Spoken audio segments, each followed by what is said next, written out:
إليكم آخر أخبار ومستجدات فريق الوداد الرياضي الخاصة بالانتقالات الشتوية ولائحة المغادرين للنادي الأحمر. لا تنسوا الاشتراك في القناة والإعجاب بالفيديو وندوزوا للتفاصيل.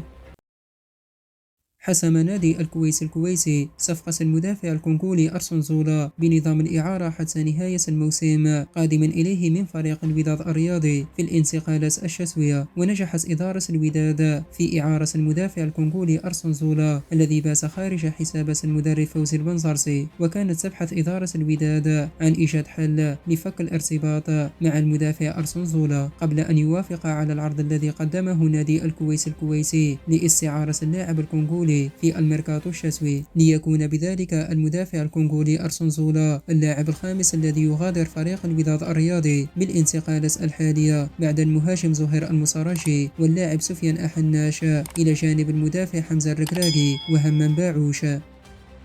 دخل اللاعب الدولي الكونغولي باكا إينونغا مدافع نادي سيمبا التنزاني في دائرة اهتمام فريق الوداد الرياضي. وأوضحت بعض التقارير الصحفية الكونغولية أن فريق الوداد الرياضي إلى جانب نادي الجيش الملكي يرغبان في ضم اللاعب المتواجد مع منتخب بلاده في كأس أفريقيا بالكوت ديفوار خلال مرحلة الانتقالات الشتوية الحالية. وأضافت المصادر أن إدارة الوداد ترغب في حسم صفقة المدافع الدولي الكونغولي باكا إينونغا بعد المستوى الكبير الذي قدمه ضد المنتخب الوطني المغربي في الجولة الثانية من مرحلة المجموعات بالكان، لكن لا شيء مؤكد في الوقت الحالي، في انتظار التأكيد الرسمي من طرف إدارة الوداد بالأيام القليلة المقبلة.